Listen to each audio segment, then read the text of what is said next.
ସାଙ୍ଗ ମାନେ ଆଜି ତ ମଙ୍ଗଳବାର ଦେଖିପାରୁଥିବେ ଯେହେତୁ ଆମେ କର୍ମପୁରକୁ ପଳେଇ ଆଇଲୁଣୁ ଆମ ସାଙ୍ଗ ସେଠି ଫୁଲ ଗଛରେ ପାଣି ଦେଉଛି ଦେଖିପାରୁଥିବେ। ଚାଲନ୍ତୁ ଦେଖିବା ସେ ଫୁଲ ଗଛରେ ପାଣି ଦେଉଛି ସକାଳୁ ସକାଳୁ।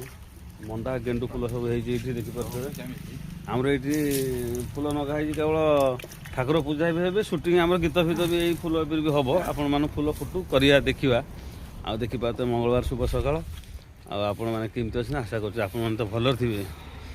ଆଉ ସବୁବେଳେ ଭଲରେ ରୁହନ୍ତୁ।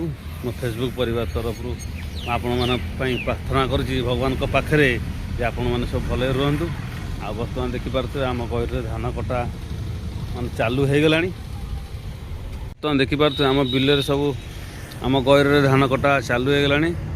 ଆଉ ସେ ମଝି ଆଡ଼କୁ କର ଆଡ଼କୁ ଅଛି, ଅଳ୍ପ ଅଳ୍ପ ଆରମ୍ଭ ହେଇଛି ଦେଖିପାରୁଥିବେ। କର କଟା ହେଇଛି, ଆଉ ସିଆଡ଼କୁ ମଝି ଆଡ଼କୁ ଅଛି। ଆଉ 8 ଦିନ ଭିତରେ ଗହିର ପୁରା ସଫା ହେଇଯିବ ଦେଖିପାରୁଥିବେ। ଆଉ ଶୁଭ ସକାଳ। ଆମେ କାମକୁ ଆସିଥିଲୁ, ଲାଇନ୍ର କିଛି ତ୍ରୁଟି ଯୋଗୁଁ ଆଜି ଆମର କାମ ଟିକେ ବିଳମ୍ବ ଅଛି। କାମ ବର୍ତ୍ତମାନ ବନ୍ଦ ଅଛି, ଲାଇନ୍ ନାହିଁ। ଯେହେତୁ ତା ଭିତରେ ଆମେ ଏଠି ଟିକେ ବ୍ଲକ୍ ପକାଇ ଦେଉଛୁ। ଭାଇ ଫୁଲ ଗଛରେ ପାଣି ଦେଉଛି, ଆପଣମାନେ ତ ଦେଖିପାରୁଥିବେ। ଆଉ କ'ଣ କହିବି ଆପଣମାନଙ୍କୁ, ସେମିତି ଭଲ ପାଇବା ଦେଉଥାନ୍ତୁ। ମୁଁ ଆପଣମାନଙ୍କ ପାଖରେ ଛୋଟ ମୋଟ ଭିଡ଼ିଓ ରଖିବି। ଆଉ